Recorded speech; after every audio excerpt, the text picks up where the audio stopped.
আজ আমরা সংক্ষেপে আলোচনা করব যে ইহরামের কাপড়কে আমরা কাফন বানাতে পারবো কিনা। ইহরামের কাপড় একটি সাধারণ কাপড়। যদি আমরা কাফন বানাতে চাই তাহলে আমাদেরকে খেয়াল রাখতে হবে যে আপনি যদি বা আমি যদি বারাকা হাসিলের জন্য কাফন করতে চাই এটা একটা বিষয়, আর আমি যদি স্বাভাবিকভাবে কাফন করতে চাই এটা একটা বিষয়। বরকত হাসিলের জন্য কেউ যদি এটাকে ভালো কোনো কাজে লাগাতে চায়, যেমন সালাতের সময় পড়বে বা মুসল্লা বানিয়ে সে সালাত আদায় করবে অথবা কাফন করবে, যদি বরকত হাসিল উদ্দেশ্য থাকে তাহলে এটা সম্পূর্ণরূপে নাজায়েজ, এটা একটা বিদআতি কর্মকাণ্ড হবে। আল্লাহ এবং তার রাসূল আপনাকে আমাকে এটা দেননি।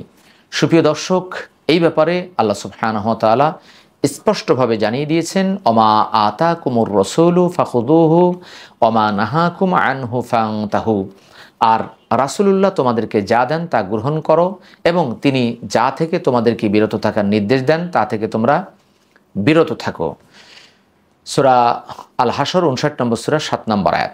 এছাড়া অন্য আয়াতে রাসূলুল্লাহ সাল্লাল্লাহু আলাইহি ওয়াসাল্লামের আদর্শ গ্রহণের আল্লাহ নির্দেশ প্রদান করেছেন বা উৎসাহিত করেছেন এইভাবে, লাকাদ কানা লাকুম ফি রাসূলিল্লাহি উসওয়াতুন হাসানা। অবশ্যই রাসূলুল্লাহর মধ্যে তোমাদের জন্য রয়েছে উত্তম আদর্শ বা উত্তম নমুনা, অর্থাৎ তোমরা কিভাবে চলবে, কিভাবে খাবে, কিভাবে ব্যবসা বাণিজ্য করবে, এই নমুনা রয়েছে রাসূলুল্লাহ সাল্লাল্লাহু আলাইহি ওয়াসাল্লামের মধ্যে। অতএব এই দুই আয়াতের মাধ্যমে আমরা জানতে পারলাম যে রাসূলুল্লাহ আমাদেরকে কোনো নির্দেশ দেননি, আর রাসূলুল্লাহ সাল্লাল্লাহু আলাইহি ওয়াসাল্লামের আদর্শে এমনটা ছিলও না। অতএব আমরা যদি বরকত হাসিলের জন্য ইহরামের কাপড়কে কাফন বানাতে চাই তাহলে এটা কখনোই করতে পারবো না, এটা আমাদের জন্য বিদআত হবে। সহিহ মুসলিম 1718 নম্বর হাদিস স্পষ্টভাবে বলা হয়েছে, মান আহদাসা ফি আমরিনা হাযা মা লাইসা মিনহু ফাহুয়া রাদ।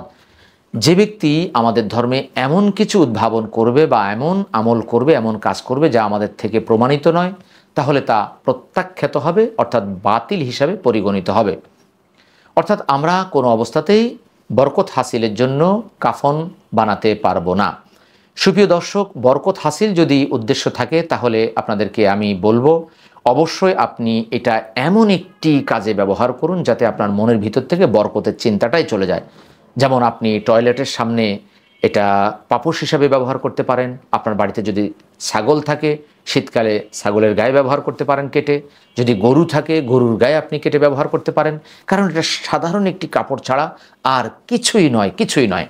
যার্রাতম অনুতম কোনো ধরনের বারাকা বা কোনো ধরনের ভালো এর মধ্যে নেই। অতএব যদি আপনার ভিতরে বরকত হাসিলের উদ্দেশ্য থাকে তাহলে আপনি অবশ্যই এই কাজগুলো করুন যাতে আপনার মন থেকে এটা বেরিয়ে যায়।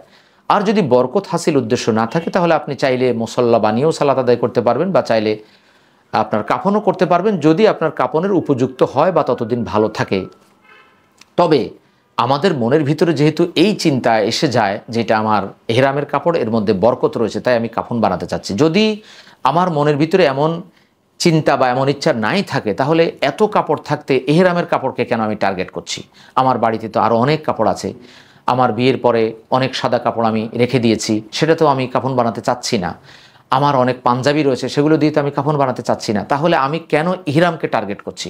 অতএব বোঝা গেল যে ইহরামকে টার্গেট করার অর্থই হচ্ছে আমার আপনার মনের ভিতরে ওই চিন্তা আসে যে এটা একটা বরকতের কাপড়, এটা দিয়ে আমি মক্কা ঘুরেছি, আমি তায়েব ঘুরেছি, আমি আপনি মুজদালিফায় ঘুরেছি, আমি এটা দিয়ে আরাফার ময়দানে ঘুরেছি, অতএব এই কাপড়ের মধ্যে কিছু একটা আছে। অতএব এই চিন্তা দূর করার জন্য আপনি টয়লেটের সামনে এটাকে পাপোশ হিসেবে ব্যবহার করেন, অথবা আমরা যে নেতা ব্যবহার করি রান্নাঘরে, নেতা ব্যবহার করতে পারেন, তাহলে আপনার মন থেকে এটা দূরীভূত হবে।